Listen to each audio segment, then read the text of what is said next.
Matrix on the screen, healthcare in between. Physics, art, and math got us down this path. Historical tales come alive, where science and stories dive. Blended facts with heart, knowledge from the start. Need bridge blues we sing to the future memory. Health and science in the mix. Matrix got the fix. Complex subjects make right clear now every episode in ways that we actually acquire the leads the way. and ways that make me more efficient. In the world of digital streams, turning knowledge into dreams. Through the tales of old, new stories unfold. Thank you so much for joining with me. It is truly an honor and a privilege. MedBix Webcast is a new kind of healthcare media channel to break the silo mentality and foster interdisciplinary thinking. Our mission is to fill that gap and to create a curiosity through different lenses, tapping the passion that guided the historical figures in medicine and bringing present-day groundbreaking research to the front lines. We interview physicians and leaders in the industry about present-day healthcare challenges on our live programming. Hey, welcome to the MedBix West. Let me turn off the music. Yeah. Welcome to the MedBix Webcast. This is Raman Raju. I'm the host. You know, that's the music that I was playing is by Yanni. Is a Greek musician. He played in front of Taj Mahal. Is a memorial built by king for his deceased wife, in memory of deceased wife. So this is a good friend of mine. She was a background singer, Alfreda her name. Hi, Alfreda. But anyway, I have a guest coming up. You know, this is very interesting. Is my favorite guest, and she has been supporter of this MedBix for a long time. Well, when I never had I didn't have even guests at the time. I was trying to recruit everybody. She was glad to come, and our webcast grew up big time. Thank you for all, and thank you for Susan, the upcoming guest. Actually, let me tell you, she's a warrior. You know, she survived 3 hurricanes, and then she lost her house, and she's been staying in Airbnb and different places like a nomad for a while. And then she lost her car, you know. So, you know, I'm in Silicon Valley. Actually, I broadcast from. I just moved to I came on a business trip to LA. I can't even. I'm a jittery because I don't have all my stuff here. So think about that. She stayed like a month outside and then going dedication. You know, she's a kind of with all these things going on, she went on to work, and then she really a dedicated nurse, doctor of nursing practice she is. And then she was a really warrior in that sense. You know, people like her, there's a healthcare. We need to heads off. Let me bring her to the podcast. Let me welcome to the MedBix Webcast, Susan. You're my favorite guest. Thank you, Ramana. You're my favorite podcast host, so it's a perfect match. Yeah, good. I was telling you what kind of things you went through. Just tell us a little bit your journey with all the, you know, every time we have a lot of new people are watching, so they don't know much about what you went through. Just so you can run down a little bit quickly, if you can tell me what went on in your life. You always bring up the hurricane stories. Yeah. All right, so for your listeners who don't know me, hello, I'm Dr. Susan Davis. I am coming to you live from sunny Southwest Florida, and it just so happens to be an area that it has a bullseye on it. Hopefully not this season. For hurricanes. So in the last, I guess, 3 years, I've been directly hit by 3 hurricanes. The first one, Ian, heavy duty wind, a lot of outside structures, lost trees and roofs and the normal stuff. And then last fall, we had back to back. We had 2 back to back, and there were massive amounts of flooding. And in the floods, my whole house. This is 2.0. I'm actually back in. This is my She Shed Deluxe, I like to call it, which is where my office is, and it's right on the water. So I took in like 4 feet of water within 2 weeks twice. And so this place got taken down to the studs, and everything was gone. So I was out for about 6 months, but no worries, back in action, down here in Southwest Florida, taking names and numbers. Yeah, you forget to mention one thing. You also raise cattle, right? You know, you have a lot of yeah. And the cattle and the horses, they tend to do really, really well, and stuff like that. So yeah, we do have cattle and horses. Lightning tends to be the biggest problem for them. Frequently, you'll lose a patch of them due to lightning, but the hurricanes, they tend to do just fine. Oh, very good. So let me ask you a question. Then your regular job, RescueRN. You're a founder of a RescueRN. Tell us a little bit about the RescueRN. What do you do in the RescueRN situations? Okay, so let me see. RescueRN was created a handful of years ago. I have 2 signature programs. FYI, I am a critical care nurse with a background in emergency and trauma. I also have my medic license, so I've done some teaching in paramedic programs as well as in nursing leadership. So over the years, I found an affinity towards resuscitation science. And in that time frame, I created a program that I felt really filled the gap in resuscitation education as it stands, for the last, 800 years, and even still today, primarily in that the gap is between our foundational knowledge that we have and then where the rubber hits the road. So often we don't get time to practice with our team members or our equipment, especially not in the areas where we are going to be seeing patients, or frankly in your living room or even at the airport or wherever you go, the soccer field. They don't feel like we're prepared. So RescueRN is the name of my business, and my 2 signature programs are CodePRep and Reaction Ready. Reaction Ready is it's a custom CodePRep class that was made specifically for imaging areas. So CT, MR, sonography, and the like, anywhere that contrast media may or may not be used, where the opportunity for anaphylaxis, to arrest is 5 minutes or less. Training those people in their environment. So RescueRN is my business, and CodePRep and Reaction Ready are my signature programs. Let us. I'm very familiar with the second part of it. First part of it, I will ask you about the questions about the contrast media. I used to run an imaging center, so I know about it. I remember in Georgia, right? In Atlanta. In Atlanta, and then California also. I was very involved in the PET CT scan and all those things. But let me ask you a question on the RescueRN. A lot of times there is a people go to the emergency rooms. They go.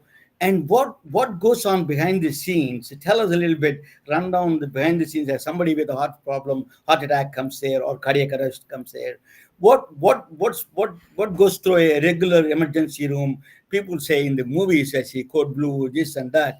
Really, what is real scene that you coming from you? How much it is movies? How much it is real? How much it is practical things to do? Well, in the movies, it usually makes anyone who has been in emergency medicine, they get a good laugh out of just about any show that you've ever seen on TV. But, it's really a good question. And I can't answer it specifically for the emergency room, because I think the thing that I'd like to, in response to your question, I feel like the American Heart and ILCOR, they went to a lot of trouble to put together the top 10 ways to improve in hospital cardiac arrest. And in so doing, they make a big point that says that cardiac arrest response is not a one-size-fits-all science by a long shot. And so when you ask, what does it look like in the emergency room? Well, I could give you that answer. And you know what? It's down and dirty in the emergency room. People are coming in hot with cardiac arrest from our fantastic colleagues, EMS, who really use cardiac arrest training response as their rock stars. And then they bring them into the emergency room, and they're waiting for it. They're ready for it. Now, that doesn't mean that they have it down like the top rock stars in the world. But what my point would be then, cardiac arrest looks different in the emergency room as it does in the ICU. It looks different in ortho or endo or OR or anywhere patients are seen. How about outpatient radiology? So cardiac arrest doesn't care. Yeah, correct. Where it happens. So to your question, what does it look like in the ER? It looks a lot different than it does on a medical surgical unit on night shift on Sunday night, at 3 a.m. It's completely different. And really, that's why I do what I do, because I think that our legacy education that we've all been used to having since the beginning of time, it does create a one-size-fits-all training methodology, and it does not translate to practice, excuse me. So clinical verification requires the people you work with the equipment you actually use, in the space where you work. And so that the beautiful Yanni music, choreographed beautifully. Well, that's what cardiac arrest should look like, regardless of where it happens. So that's a long answer to your question, is what does it look like in the ER? It looks down and dirty, hard and fast. They got this. And then we stabilize it and we pass them on. You're making excellent point. You're saying there is uneven training between the ER and the rest of the units, the rest of the departments. So they don't get enough training. They may not be able to get all the exposure that they need. So they need to be trained, because, as you said, the cardiac arrest doesn't care where people get it. So it could be in the rehabs when they're doing some rehab session, or something like that, different place. So they need to be trained. All of them need to be trained equally in the situation with the cardiac arrest, right? Well, yeah, but if you let's break it down and think about it. Does their training different? Does their training look any different where they work? No, we all have the same requirement. The basic life support is the same for a transporter as it is for a CNA, as it is for a surgeon. Yeah. Basic life support is the basic life support. It's the same class. Same with ALS. When you do advanced cardiac life support, it's the same class, whether you're in the ICU, whether you're a flight nurse, a medic, or again, a physician of some sort. So the classes are the same. The classes don't know where you work. So what does that mean? It means in order to be skilled and stay on top of your game, by sheer volume alone, of course the ER and the ICU are going to see a lot more cardiac arrest and or any other life emergency, anaphylaxis or respiratory arrest. But what about everywhere else? Low frequency, high risk, same exact training. Yeah. It just doesn't make sense. Let us talk about everywhere else. He said a little bit, talk about the rural areas. You may not like to answer the question, but rural areas, how they get the training? Do they get enough training, like qualified training? Who are the people who provide training in those rural areas? American Heart Association or the American Red Cross? What are the usual vehicles that provide training for those rural nurses and rural healthcare staff? So it's the same answer. So anywhere in the history of, I'll speak for the United States, it's a bit different around the world, but not much. They get the same exact courses. It doesn't matter who's the provider, whether it's American Heart or American Red Cross and or whomever. The education is the same. The education is the same. So once again, whether you're rural or you're at a huge resource heavy educational center, with tons of residents and tons of resources, the education is the same. And honestly, the rural hospitals, they're far more apt to say, you know what, we don't feel prepared. We don't feel prepared. Can you help us? Where the bigger resource, really heavy places like, oh, we've got this. And guess what? They don't have it, because the training is the same. Even our new systems where they say that they'll come in and they train quarterly. They train quarterly on a machine, in the closet in the hospital somewhere, where it's compressions and airway only. And by the way, the majority of humans that mess with that machine can't pass it. So it leaves a lot of people very deflated and feeling like their skills are not up to par. And then I'm not so sure. I like more practice. I love that. And I love the feedback. But if you ask me, I think the rural hospitals, they get the same education as if you were in the big city. And I think they tend to be more concerned about it themselves. And they almost seem to take a few more extra steps on their own than do the bigger cities. That's a good news, at least. Let me ask you about the equipment availability. There's right now standalone systems like AEDs or defibrillators all over the the POCs and CTs involved. We did not do that in a great job about that, installing these AEDs all over the cities, all over rural communities, outside of the hospital. They should do that, because we have the heart disease, cardiac arrest is one of the biggest killers, right? So why we're not aggressively approaching that problem, installing these AEDs and all those things across the country outside of the hospital system? Well, I think we are. I think we're making leaps and bounds. I mean, there's lots of AEDs out there. There's lots of AED companies out there, and they are getting into areas where people are spending more time. Out in where sporting events are, out in the municipalities and their parks, and in their parks are everywhere. We are seeing them everywhere. Listen, they're expensive. They're expensive. So it's not easy to put them there, but they're meant to be, inside the hospital, we're supposed to be shocking in 2 minutes or less. In the community, we're meant to be shocking in 3 minutes.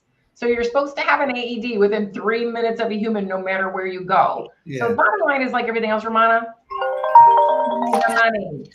It's about the money. The more money you have, the more AEDs you can have. And then I frankly have, kind of my new platform. It's not my new platform, but my new thing I'm complaining about to the whole wide world is I'm asking anyone, that would like my help. We continue to repeat the statistics that it's closer to 80%. It's between 70-80% of cardiac arrests happen at home. Yeah. But really nobody's picking up that home market. What's going on with you AED people? It's like, it grows to me that we're not marketing to the home, which is where they are. And then of course, they do need a bit of training, but that's okay. I have a whole community version of CodePRep for people at home. So it is getting better, Romana. And then we have stuff like the Citizen CPR Foundation, the Heart Safe Communities. It's a free resource where we can help train your entire city amongst hands-only CPR. And there's 13 whole parameters. It's fantastic.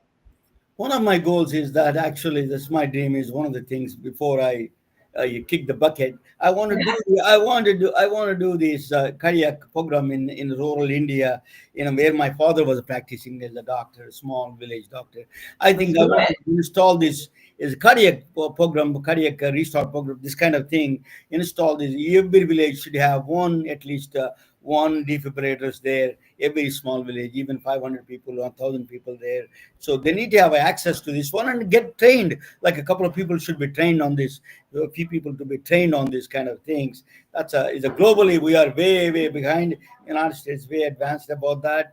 But globally, there's a cardiac disease is growing leaps and bounds, unbelievable amount of a catastrophe in making in India, because we have a genetic problem, we have there's food problems, all these the lifestyle situations, people working on the computers all the times. So that is creating a huge problem in this cardiac side. That is one area in 20 years from now, India is going to face, one of the largest countries that we're going to face humongous pressure on the cardiac and the diabetic side. That is really the world needs huge people like you. The trained is global training we require, and it's not. I think that is going to be the next phase of revolution, is the access to this kind of a cardiac arrest. Absolutely. So we'll go to your village and we'll shock them. Shock them. We'll be happy there. That's I wanted to ask you one more question. Is the last, I know you don't like it, but what is that rural side that is they have enough money for buying equipment and they have enough money to buy equipment, defibrillators, all their equipment is updated in the when you go visit the hospitals. Is it big difference between the hospitals equipment updating and they don't have the state-of-the-art equipment? So tell me about the different hospitals have a different levels of equipment is there, or all of them are same standardized equipment? It's a great question.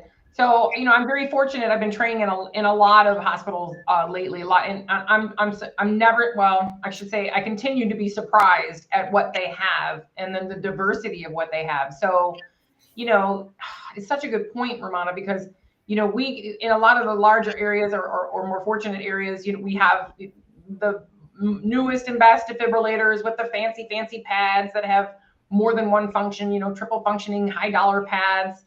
And then, there'll be a random doc that will have a problem, getting a patient out of a particular rhythm, and they'll want to go back to the paddles. And so when I hear that, I'm like, okay, so, either they're an older physician, or perhaps they come from a very rural area or another country where they're more used to using the paddles.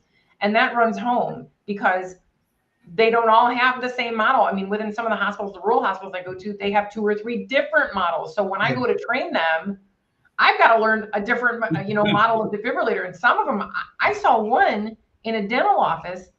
I didn't even know what it was. It looked like Frankenstein machine. I mean, I was like, how does this thing work? But to your point, it's almost like a diet. It doesn't matter what kind it is. They'll work. You just have to use it, and you have to have the courage and the comfort level with using it. So it doesn't matter what kind of defibrillator is, if it's new or if it's old. What matters is they know how to use it and they have the confidence to use it. So people are forever trying to, help me, have me help them sell some kind of advanced gadget. And I'm like, you know what? If we can get them to use their hands, their eyes, and their brains, we'll be in good shape. Excellent. So yes, I want AI to help me and all these high tech everything to help me. But frankly, we use, especially with CodePRep, we use whatever they have, have. I think one of the things, as you said, that hands and eyes, and one of the things. Actually, I did something interesting in your area one time, long time ago. One of the doctors, radiologists in Fort Myers, had the X-ray machine from Second World War, and from a Navy ship. Okay, from Navy, he got it. What I did was, at the time, I was a young guy and I was doing a lot of new things. I installed a digital detector without changing even the machine. I put the digital detector of the X-ray machine, and we did a pack system, and then we push it to the images to the radiologist from a Second World War X-ray. Wow. So you can combine all these new technologies, new training, all those things really can help. Is actually, you need to have that confidence, and there is a way to do it. If there is a will, there is a way. You have to be able to recognize the problem, call for help, and act.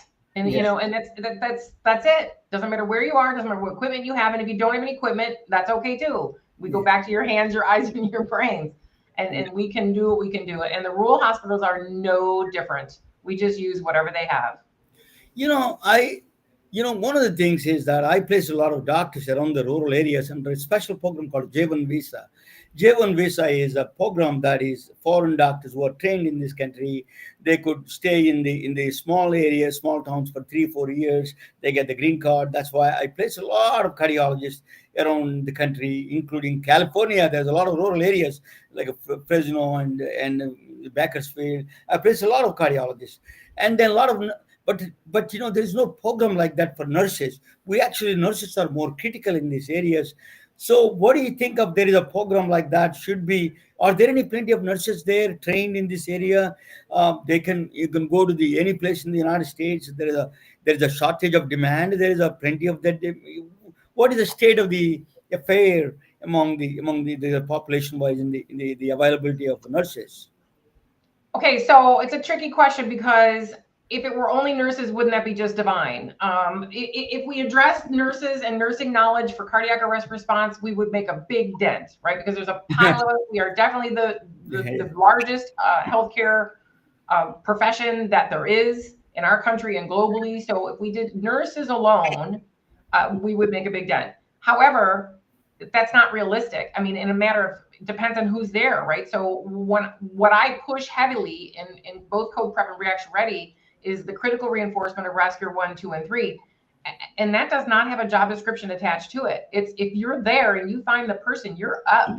So when I originally started this, I was, as a nurse creator, nurse founder, nurse entrepreneur, focusing on nurses only, but it's not practical. It's everybody. It's the CNAs. It is the transporters. It's the PAs, the NPs. It's, oh my God, radiology, respiratory, PT, OT, the non-clinical teams, they get trained as well. They can do hands-only CPR. They get trained in recognition. It really takes a community. It takes a system to save a life. So I'd say the state of affairs for nurses is the same it is for everybody else I just noted. We are all stuck in this, in this foundational knowledge of, you take this class once every 2 years and that should be good enough. Good luck. Going back to work. Good luck. Let me ask you second part of your job, which is the contrast media that when you're in the radiology situations, which we used to give a contrast for the brain CT scan or MRIs. We used to give a contrast to them. So in the beginning days, in the 80s and 90s, you don't need a doctor. But in the 2000 after that, they said that you need a doctor, you need a nurse to give all these requirements came in. Because you need a cash card up there, all those things that came in. It is. I saw very few. I mean, I didn't see personally any reactions. But tell me a little bit about that. What are the dangers of the contrast media can cause, and then why they should be prepared for this? Radiology departments need to be prepared for this. So first of all, the contrast media has come a really long way. I mean, a really long way from even just a handful of years ago. They're changing the how the size, they're changing the thickness of it. They're changing, the osmolality of it. It's getting, everything gets better with time, of course. But what's happened, of course, is our humans are sicker, and there's a lot more doses going into humans around the world. So there's just millions of doses every day. Can you imagine the volume? And CT is the highest, and then MR is second. And now look at sonography. Sonography, the kind of redheaded stepchild of imaging, is growing. I mean, this is a really very fastly, exponentially growing area in medicine, and we are getting some amazing images of all kinds of cardiac. There's more that that stuff can do without surgery, without opening, right? Yeah. Non-invasive way. Yeah. So there's much more usage, and therefore much more. Okay, it's still minimal. It's still low frequency. It's very low frequency. But the fact is, when you increase your surface area of numbers, you're going to increase the surface area of adverse events. And so in so doing, if you think about, once again, we're going to go back to job descriptions. Think about the people who are in those imaging areas. There might be a radiologist somewhere in there, and then some radiology technologists or sonographers, and then a nurse or two. So we have a mix. There we go, interprofessional mix again. And frequently they're located in some crazy location that nobody really knows where that is. Like, where is MR? Where is non-invasive cardiology? Nobody knows. So you're calling a code and you're waiting 100, 1000, too late 2000. And don't even talk about being in an outpatient area where now they're having remote physicians, remote technicians. And I'm wanting to know, like, who's there with your mom? And the mobile units are the other ones, right? Yeah. And now we're going to give contrast media by protocol. And what if a lot of them don't even have like medications to treat? So you're giving a medication, but you don't have any medications to treat because it's beyond your scope. Yeah. So you have to call 911. What are you going to do until help arrives in an imaging area? Yeah. And I'll say the same thing, frankly. I mentioned the dentist office just a little bit ago. I've been doing some consulting in dentist offices. I mean, anywhere there's sedation in the dentist office. Think about, you have the one dentist and then the techs that are around the dentist, and you've been given sedation. Now you're having a reaction to that sedation. Yeah. Cash card is a very requirement. Even when I was. They don't have scratch cards. They have AEDs. AEDs, yeah. So all of them is important now. It's not like before. They need to be well prepared for this contrast media, because, as you said, the numbers are growing, and there will be some adverse effects is going to be there. Since you're talking about, since you're talking about, contrast media has a quantum nature, because that is isotopes. It came from nuclear physics. I'm going to talk with you about that a little bit. And then I'm going to talk about that you may like it, actually, on the side. You let me bring you on the side. Actually, all the nuclear isotopes are quantum-related stuff. So I'm going to talk about quantum mind and new things. So many new things going on. Unbelievable. I put a post today, is that 1985, I used to talk about the computers to the doctors. They used to laugh at me. Hey, what the computers can do in the doctor's office? Now we can't live without a computers in the doctor's office, right? Now, and when I talk about quantum diamonds, quantum physics coming to the doctor's office, people laugh at me. But I tell you, that is going to be true. That's what I'm going to talk about. For example, quantum diamonds or new sensors, outpatient sensors, you can detect single cell technology. So the variation in the cancer cell by single cell, you can do that. That is itself is a big story. I'm going to do that eventually. But anyway, that is Susan Davis, is my favorite guest. let me talk about a little bit of quantum mind. This is the one I'm talking about. Why desktop and quantum doctor's office is to be laughing stock. Now diamonds is good. Now people are laughing at it, but hold on, you'll be surprised how much is going to be changed. Those are pretty good AI pictures you made there. Yeah, the AI features, of course. A quantum mind is enlightening, enigmatic, confusing. If you're lost, including me, I'm lost. So don't worry about it. I'm going to play just a quick video, and then it tells you a little bit about this thing. Okay, so let me play this one, and you will get it. And here we are, the granddaddy of all quantum weirdness, the infamous double slit experiment. To understand this experiment, we first need to see how particles, or little balls of matter, act. If we randomly shoot a small object, say a marble, at the screen, we see a pattern on the back wall where they went through the slit and hit. Now, if we add a second slit, we would expect to see a second band duplicated to the right. Now, let's look at waves. The waves hit the slit and radiate out, striking the back wall with the most intensity directly in line with the slit. The line of brightness on the back screen shows that intensity. This is similar to the line the marbles make. But when we add the second slit, something different happens. If the top of one wave meets the bottom of another wave, they cancel each other out. So now there is an interference pattern on the back wall.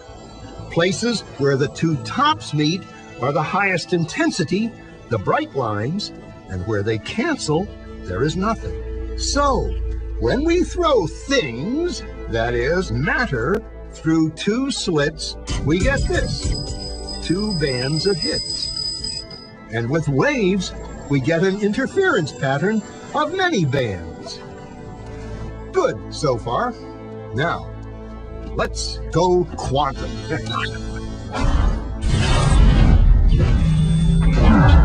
An electron is a tiny, tiny bit of matter, like a tiny marble. Let's fire a stream through one slit. It behaves just like the marble, a single band. So, if we shoot these tiny bits through two slits, we should get, like the marbles, two bands. What? An interference pattern. We fired electrons, tiny bits of matter through. We get a pattern like waves, not like little marbles. How? How could pieces of matter create an interference pattern like a wave? It doesn't make sense. But physicists are clever. They thought, maybe those little balls are bouncing off each other and creating that pattern. So they decide to shoot electrons through one at a time. There is no way they could interfere with each other. But after an hour of this, the same interference pattern is seen to emerge. The conclusion is inescapable. The single electron leaves as a particle, becomes a wave of potentials, goes through both slits, and interferes with itself to hit the wall like a particle. But mathematically, it's even stranger. It goes through both slits and it goes through neither. And it goes through just one and it goes through just the other. All of these possibilities are in superposition with each other. But physicists were completely baffled by this. So they decided to peek and see which slit it actually goes through.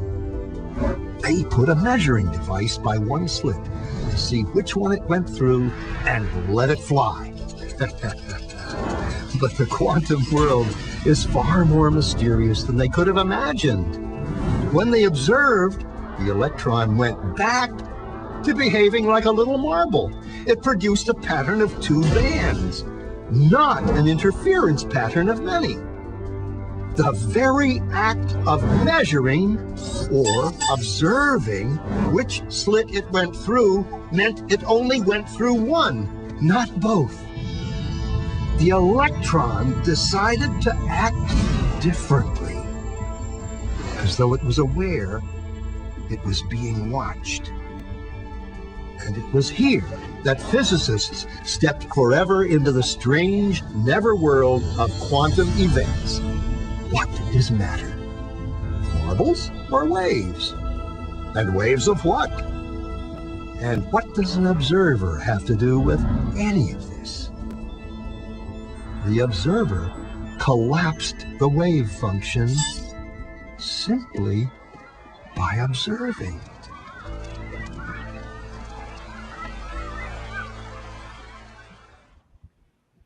That is the let me go back, let me take it out, this one. Yeah. So this is the, oh no, where is that? Yeah. Okay. Let me bring it back, this my scene. Yeah. Okay. So this is that is an observer situation, is a very strange, right? Observer means you and me watching that. It makes, so when is that collapse happen? When is that, when you, the moment you're watching, it is going to happen, or what is this happens? All these things are very confusing to a lot of people. Further, to add a confusion more, there's another experiment. It's called delayed choice experiment. It's called. It's a John Wheeler proposed this thought experiment. It is actually a quasar, a light coming from 10 billion years ago. They coming to our Earth. But the strange thing is, this, according to the Einstein, these galaxies are actually like lenses. I tell you about that we can talk about that later. They work like lenses, so it can go to the other side, or it can go this in the bottom. It goes both ways. It bypasses and emerge at our place. So the light avoids, because space-time, it follows some space-time curvature and bends and then go to our detector. But the strange thing in this place is the place that you put together is already left a long time ago, 10 billion years ago. The light left, but it is deciding whichever way you put the detector. If you put the left side in the bottom side, the light comes to the bottom side. If you put the right side in the top side, it comes on the right side. It is the position of your detector, the time you're putting the detector is deciding. Just a minute. Where is the last? I don't see. Let me bring. What has happened? Oh yeah. Okay. The last minute, the detector that you're putting, which side of the Earth, is deciding the change of the path. So the past is changing. You're changing the past. Future is changing the past. Semantics, is revealing something strange. Past is not a past. It's not rigid. That is what he's saying. This double choice, delayed choice, double slit experiment is 100 years old. It is such a strange phenomena that I'm going to throw you much more in worse situation. Now let us talk about Schrodinger's cat, another cat. Let us talk about this cat. I don't know whether Susan likes cats or not, but I hope she likes it. But I hope it's not going to give her. I love kitties. So Susan is watching a cat in the box. This is a Schrödinger, a nuclear physicist from Austria, suggested this idea. It's a thought experiment. You put the cat inside the box and they put a radioisotope there, because of quantum event. The radioisotope, we don't know when it's going to be delivered and kill. The cyanide kills the cat. But for an outsider, Susan watching the box, she doesn't know whether the cat is dead or alive. So until she opens up. So what the quantum physics is saying, it is a both. The quantum physics saying that is the both cat is dead and alive same time. When she opened the box, it decides whichever way. We don't know which. It is a no preference. It is a we can force the preference. It automatically decides either the cat is going to be dead or the cat is going to be alive. That is a strange. It's a preposterous. What is that? What is that anything to do with the Susan, that whether cat is alive or not?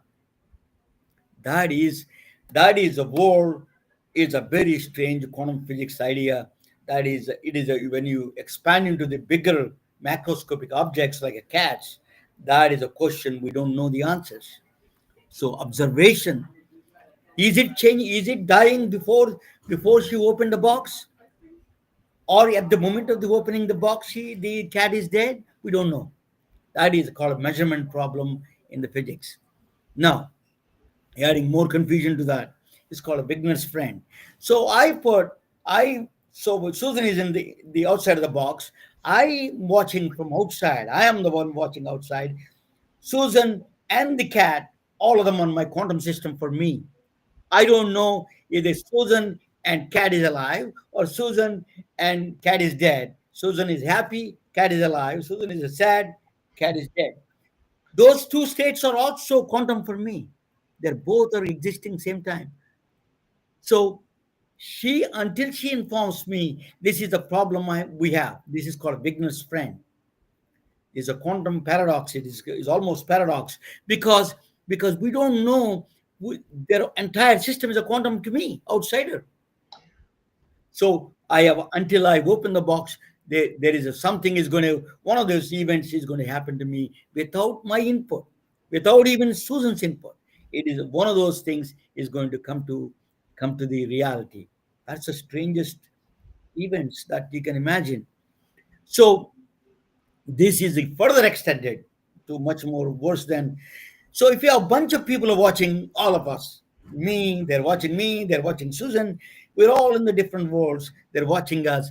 What they eventually what it does is the same event, the cat, some people decide cat is dead, some people say cat is alive. It's not real. If the event happened, the cat, some people cat is dead, some people cat is alive. It doesn't make any sense because there's only one cat. How can you have some people one incident is that cat is dead and some people think the cat is alive? It doesn't make any sense. This is called paradox. It is a bigger problem for the quantum physics. So this is called Roger-Renner paradox is called. So eventually quantum physics is a greatly it works, but it is also creates a contradicts itself, but it works beautiful. So we don't understand that is a word. Now, some of the solutions for this, people said that, oh yeah, it can happen. So all of them are going to the different universes. When cat is alive and Susan is happy, she's in one universe. When the cat is dead and Susan is sad, she's in another universe. I will get one of those universes. Doesn't This is a true because they don't know each other. That Susan, this Susan have no communication with each other. These are two different universes they live in. They know absolutely no communication. They don't know they exist even each other. This is a quantum realities. So it creates an infinite number of universes. It creates for every outcome, every possibility. That's called a multiverse. Okay, so that is one of the theories that proposed it. There's a lot of controversies about it. Then there is another doctor, Dr. Donald Hoffman, is a PhD doctor, he's a scientist, cognitive scientist, came back with another idea, another theory that he came back with a mathematical framework with Chetan Prakash as a mathematician from Cambridge, moved to both of them are University of Irvine, California, right here. So what they proposed is much more crazier. They said that nothing is real. Susan is not real. I'm not real. Nothing is real. We're all objects on the laptop. We are like a conscious agents. We are. Me and Susan are conscious agents watching all the objects that we don't have access to reality. We only have access to some kind of a strange reality that like icons. If you look at the task box on the computer laptop, There is no trash box. That is the transistors moving and doing electronics. That is reality, right? But do you think there is a trash box or the trash can on the laptop? But there's no trash can. It is actually all the electronics, the pixels, all of them create the trash can. So reality, we know you don't think about reality, right? We don't think in transistors. We don't think about computer electronics. We think about trash can on the screen.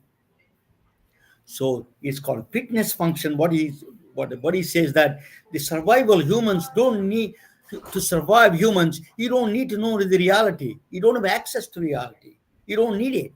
Humans to survive, you're not eaten by lions. Survival doesn't require you to know the truth. Your intuition, you don't need a intuition. You don't have the mind for the quantum physics. You don't need the to survive. You don't need the quantum physics to understand the quantum physics. You don't need the brain for that. You don't have the brain for that to understand, because that is a fitness function. It beats the truth.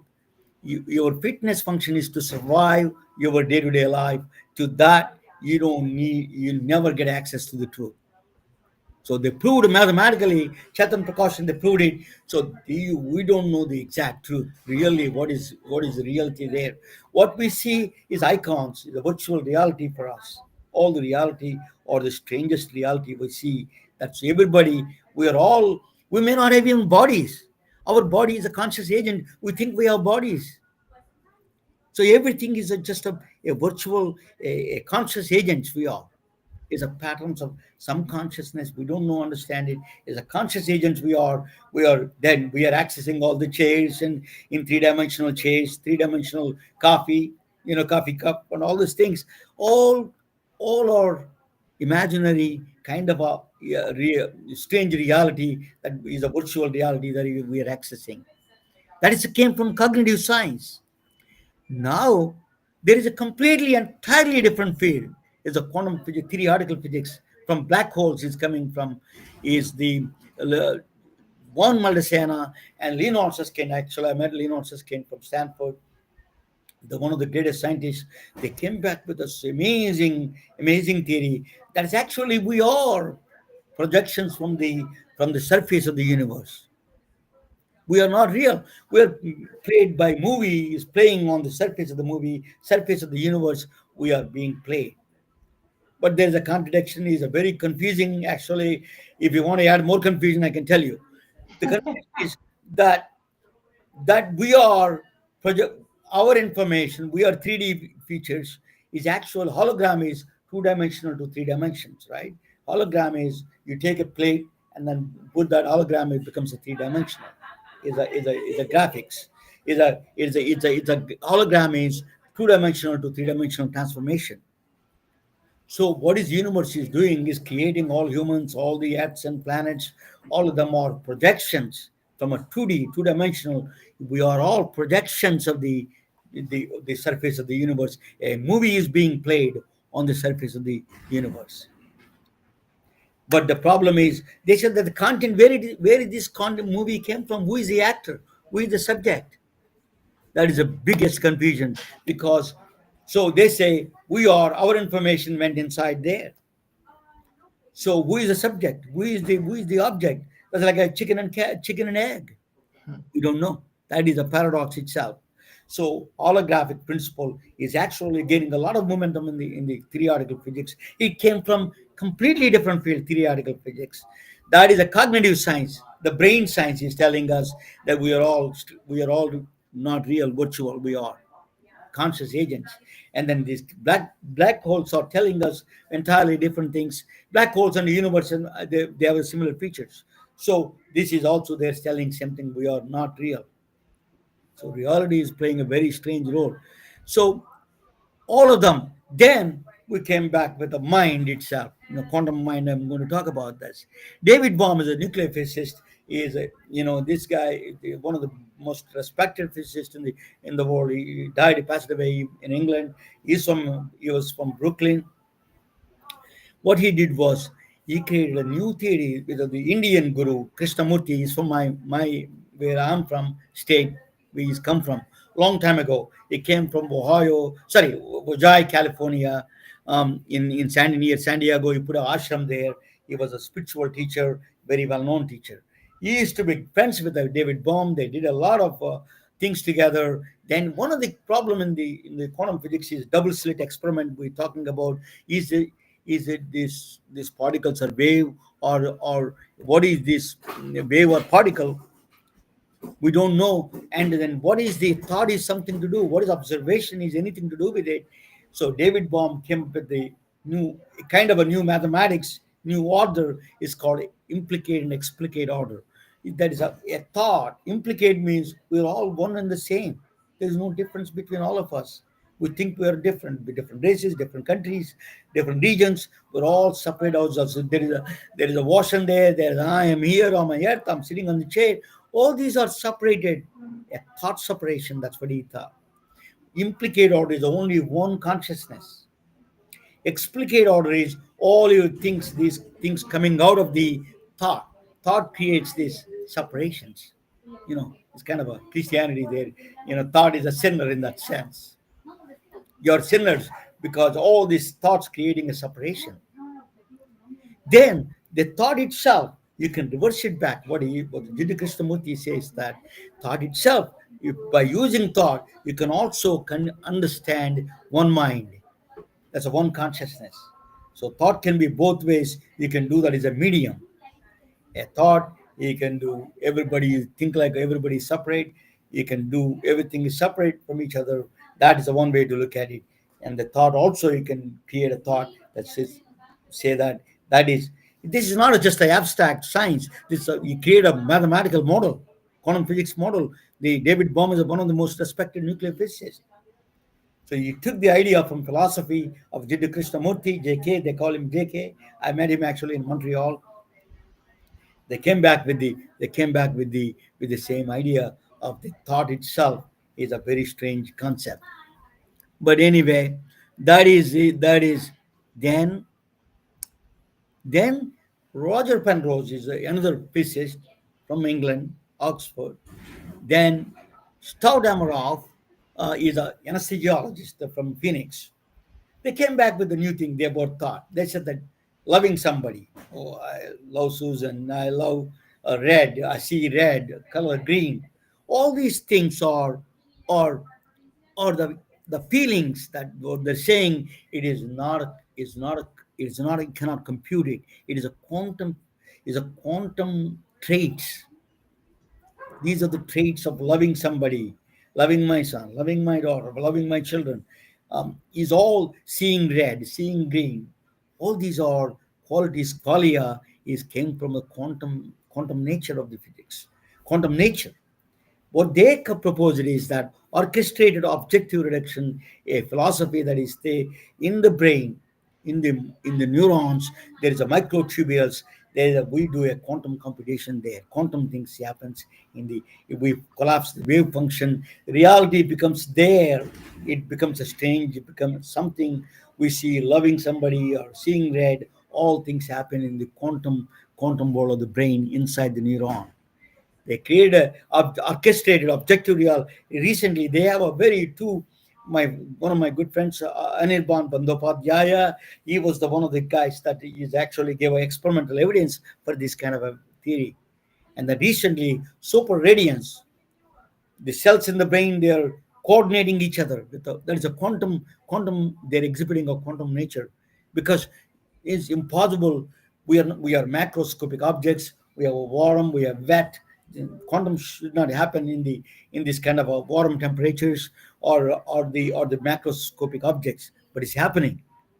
Something which nature found a subway system to execute quantum systems. We are doing the quantum system inside our brain. That's what these two people suggested it. So it's getting more and more confusing, more and more. Who is right? Who is wrong? It is you are in la la land.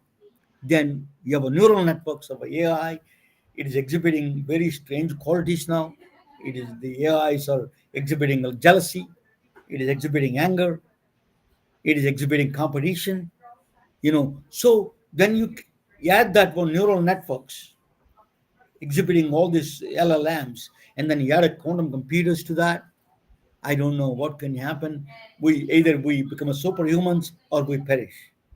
As we are in the strange world of quantum nature, the reason I said that is a quantum physics is coming to our doorstep in every way. It's a practically it works.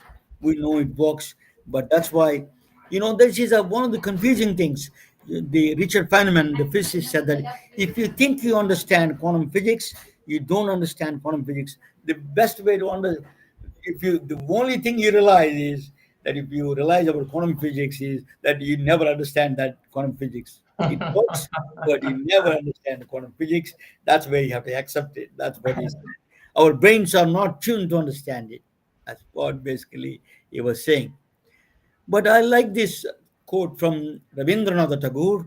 He is a Nobel laureate. He won in Gitanjali poetry. He's a poet. He wrote this beautiful saying, "Drunk with the joy of singing, I forget myself and call the friend who ought my love."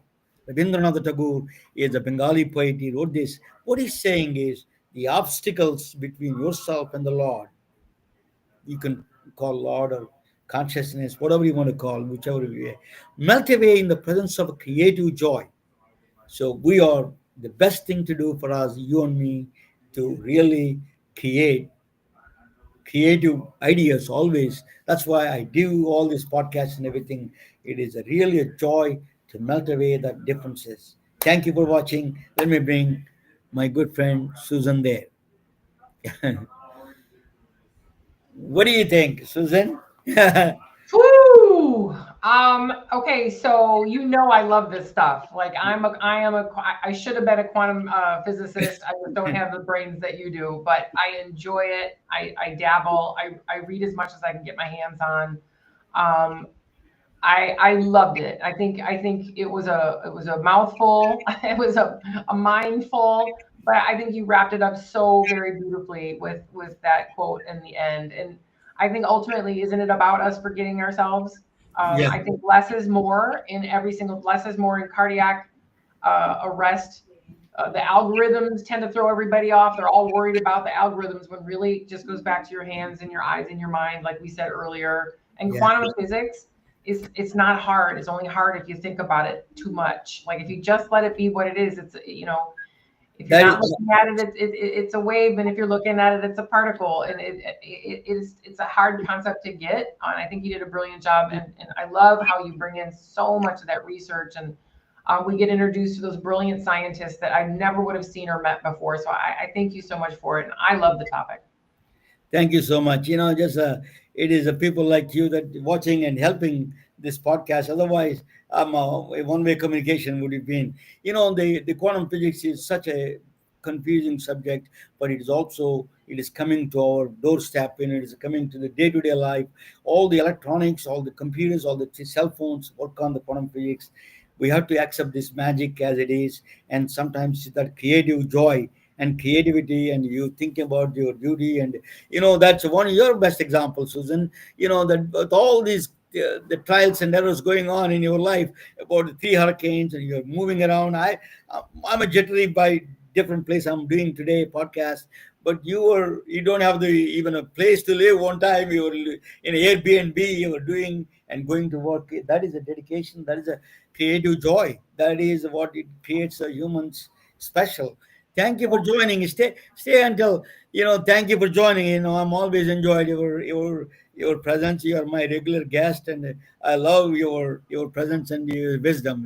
Susan. Thank you, Romana. It's always I love it. Even though it's midnight, I still it's not midnight. It's close.